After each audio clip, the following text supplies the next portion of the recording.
Well, thank you for coming out. Is the sound okay? In the last row, raise your hand if you hear me clearly. Okay, thank you. Well, thank you for coming out this afternoon. I'd like to thank Adam for those very generous words. My publisher, Colin, who pretty much dreamt up this idea.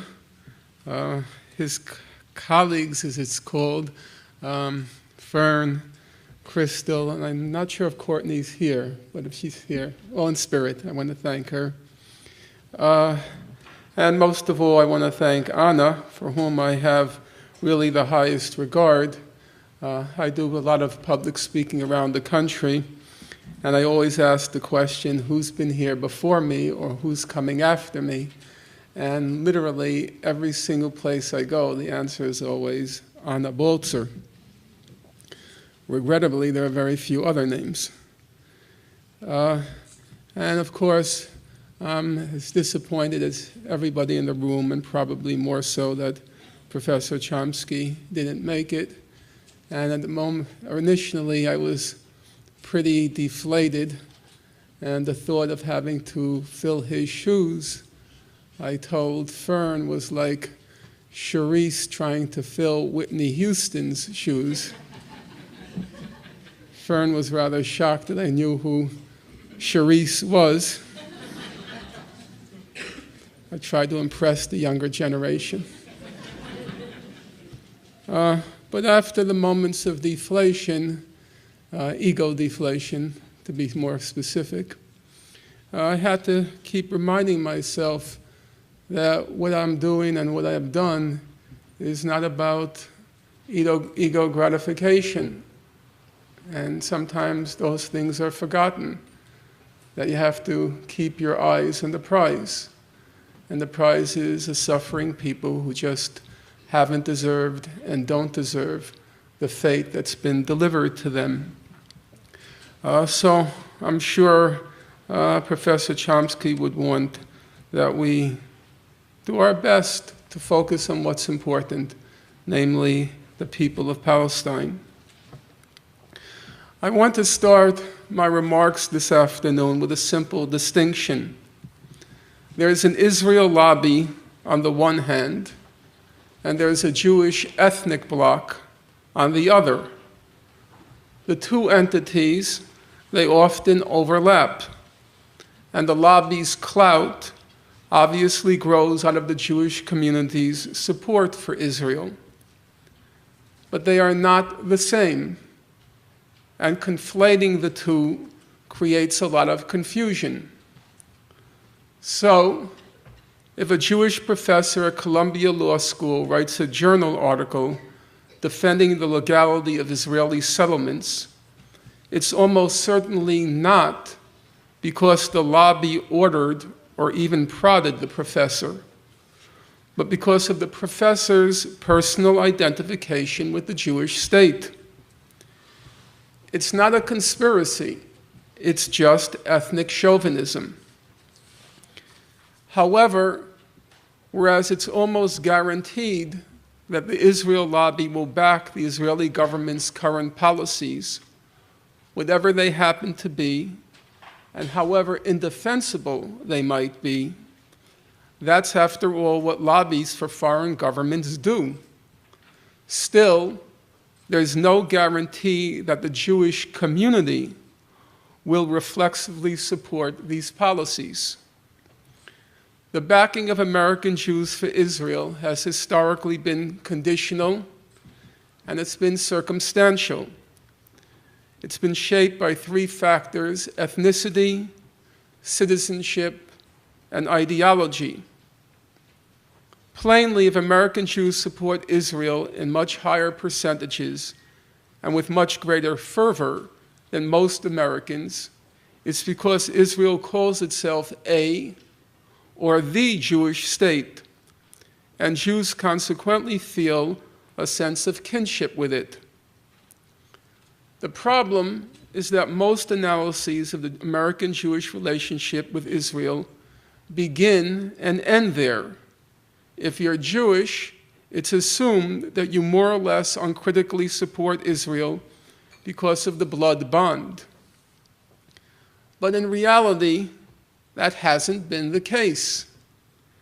From Israel's founding in 1948 until the June 1967 war, American Jews displayed very little interest in Israel. After World War II, unprecedented opportunities opened up for American Jews. The barriers to Jewish ambition fell away. As Irving Kristol put it, suddenly things seemed possible that hitherto had seemed utterly impossible. Jews set their sights on making it, as Norman Podhoretz crudely boasted, in America, while that political and cultural backwater called Israel left most Jews cold.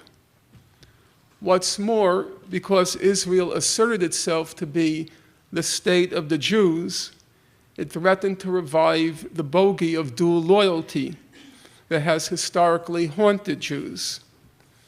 The last thing Jews wanted as they ascended the ladder of success, realizing the American dream, the very last thing they wanted was for their loyalty to America to be called into question.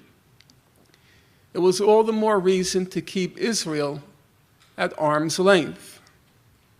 So, if you do as I did one year, and you thumb through the pages of Commentary magazine, the flagship publication of the American Jewish establishment, during the years preceding the June 1967 war, when Podhoretz was the editor-in-chief, you'll discover in the pages of Commentary there's barely a mention of Israel. In fact, in those days, before June 1967, one would even come across articles by Lucy Dawidowicz, who later became the arbiter of Holocaust correctness and a staunch apologist for Israel, articles in which she denounces, and now I'm quoting her, the massacres of Arabs resulting from Israeli state policy. Everything changed after the June 1967 war, when Israel became, in Podhoretz's phrase, the new religion of American Jews. After its lightning victory, Washington upgraded Israel's status to a strategic American asset. Jewish support for Israel, it no longer threatened to conjure dual loyalty. On the contrary, it now connoted super loyalty, as Israeli Jews defended on the front lines American interests, even Western civilization, against the communist Third World Arab hordes. The Jewish state's martial prowess became a source of pride for Jews, for whom, at that time, the primary association of the Nazi Holocaust, to the extent that it triggered any association, was of Jews going like sheep to slaughter. The image Israel projected of itself also resonated with the robust liberalism of American Jewry. Like the pioneers conquering the American wilderness, Israel had made the desert bloom, was the only democracy in the Middle East. It was the light unto the nations. It was home to the micro-utopia of the kibbutzim. In the past 3 decades, however, the uplifting image of Israel has withered, and concomitantly, so has American Jewish support for Israel. It is not so much that Israel has changed, although it has changed mostly, if not entirely, for the worse. Rather, it's that American Jews, who are highly literate, know much more. Indeed, at this point, they know too much. American Jews can no longer reconcile their liberal beliefs with, to borrow a phrase from the Soviet era, really existing Zionism. it could fairly be said until quite recently, most scholarship on Israel read like Leon Uris's Exodus with footnotes. To take one example, it was a truism that all the wars Israel fought were in self-defense. But current scholarship reveals a very different picture. In his monumental study, Defending the Holy Land, Ze'ev Ma'oz, who was formerly the head of the Jaffe Center for Strategic Studies at Tel Aviv University. It's a very large volume, and the essence of the volume, there's some original work, but the essence of the volume is he surveys the whole gamut of mainstream scholarship on all the wars Israel has fought. And it's a very impressive, I think, scholarly achievement. But for our purposes, what's more interesting is what he concludes. So let me quote him. Israel's war experience is a story of folly, recklessness, and self-made traps. None of the wars, with a possible exception of the 1948 War of Independence, none of the wars Israel fought were what Israelis refer to as a war of necessity. They were all wars of choice or folly. That's the current scholarly consensus. Israel's fabled purity of arms and liberal occupation have not fared much better after coming under the scrutiny of historians and human rights organizations.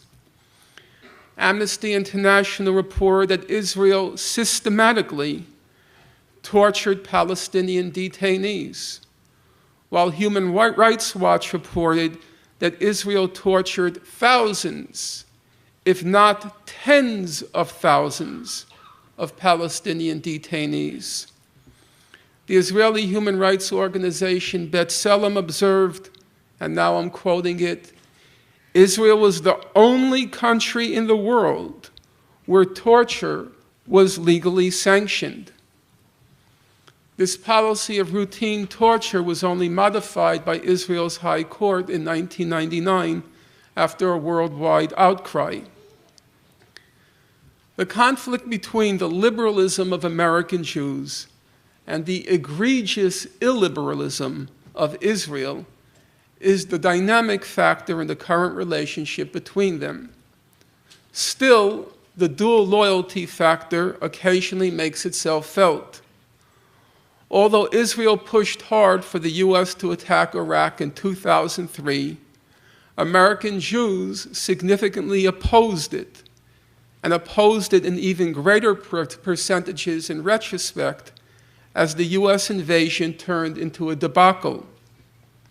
In part, the opposition sprang from the fact that liberals generally opposed the war, but it also sprang from the fear of American Jews that they would be scapegoated because of Israel's warmongering and the prominent role Jewish neoconservatives played in beating the drums of war. The same mix of factors, liberal ideology and fear of the dual loyalty charge, almost certainly account for the reticence of American Jews to support Prime Minister Netanyahu's latest round of warmongering. Although Netanyahu alleges that Jews will face a second Holocaust if and when Iran acquires nuclear weapons, that President Obama is a Chamberlain-like appeaser, and by implication that a Romney victory would be good for the Jews, the latest American Jewish Committee poll shows that Jews will still, notwithstanding what Mr. Netanyahu says, will still overwhelmingly vote for Obama. They will still overwhelmingly approve of, of how Obama's handling national security. They still strongly approve of how Obama's handling U.S.-Israeli relations, and they still strongly approve of how Obama's handling Iran's nuclear program. Revealingly, although 90% of those Jews polled said that they were worried about Iran obtaining nuclear weapons, they have still cautiously positioned themselves in the mainstream of American opinion on how to respond to the purported threat. It is also telling in recent weeks that when Jews occupying leadership positions in the Democratic Party must choose between winning the spoils of a presidential election and standing behind Zion as a second Holocaust allegedly looms large. As Mr. Netanyahu puts it, Iran is 20 yards from the goal line. These Jewish power holders put their material interest here before their distant kin there. To justify his, so to speak, abandonment of the Jews at the altar of power and privilege, Zion's faithful, like our own Senator Schumer, weirdly contrive that Obama is, and now I'm quoting Mr. Schumer, Senator Schumer, far more likely than Romney to launch a military attack on Iran. It appears that Netanyahu fell victim to his own Zionist propaganda, alas, internalized by many anti-Zionists as well, that Jews not only control the United States, but also, if called upon, will automatically act at Israel's behest. But you did not come here this afternoon for a sociological survey of the American-Jewish relationship with Israel. Most of you presumably want to know about the political implications of the end of the American-Jewish romance with Israel, in particular as it bears on Israel's occupation of Palestinian lands. I would suggest two complementary conclusions. A broad consensus now exists for resolving the Israel-Palestine conflict. It includes nearly the whole of the United Nations, the most respected legal bodies in the world, such as the International Court of Justice, and the most respected human rights organizations, such as Amnesty International and Human Rights Watch. This consensus calls for a two-state settlement on the June 1967 border, that is, a full Israeli withdrawal from the whole of the West Bank, Gaza, and East Jerusalem, with minor and mutual land swaps, and a just solution of the refugee question based on the right of return and compensation. The consensus is grounded in basic and uncontroversial principles of international law and human rights. The framework of international law and human rights also forms the bedrock of American liberalism, to which Jews have disproportionately contributed. It is consequently within reach, it's now within reach, to win over American Jews on this political solution, or at least to shame them into supporting such a solution.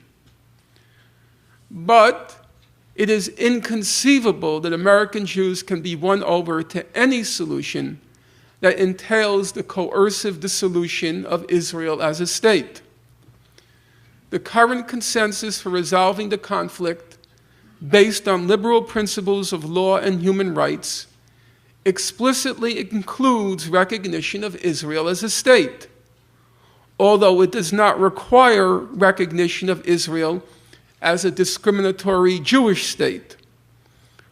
The concluding sentence of the 2004 International Court of Justice advisory opinion, it calls for, and now I'm quoting it, achieving as soon as possible, on the basis of international law, the establishment of a Palestinian state existing side by side with Israel. I should add, for clarification's sake, and so I won't be misunderstood, the International Court of Justice was very clear. They left no room whatsoever for ambiguity. The whole of the West Bank, the whole of Gaza, and the whole of East Jerusalem are, to quote the International Court of Justice, occupied Palestinian territory, full stop. And the ICJ was equally clear that each and every one of those Israeli settlements is illegal, a flagrant violation of international law. So, when the ICJ concludes, as it does, and as I've just quoted it, calling for the establishment of a Palestinian state existing side by side with Israel, there is no wiggle room whatsoever, there is no controversy whatsoever about what they have in mind. The Israelis have to pack up their bags and leave all the territory they conquered in June 1967. This framework, namely the one enunciated by the International Court of Justice, the UN, human rights organizations, this framework is the furthermost limit to which Jewish liberal opinion can be carried, because it is the limit of the global liberal consensus. The end of the American Jewish romance with Israel will be a boon not only for the Palestinians, but for the Israelis as well. Since the June 1967 war, Israel has been a stage on which American Jews have played out their fantasies of toughness, often from Martha's Vineyard, and a pawn in their pursuit of power and privilege. If Israel has become a crazy state, and it has, it is in no small part because of American Jews. By abetting its most retrograde tendencies and freeing it of needful restraints, they have exerted a baleful influence on Israeli society. But American Jews now have an opportunity to right a double wrong: the horror inflicted on Palestine and the damage caused to Israel. If the liberal conscience of American Jews is pricked, and finally they do the right thing, the long dark night might yet soon end. Thank you.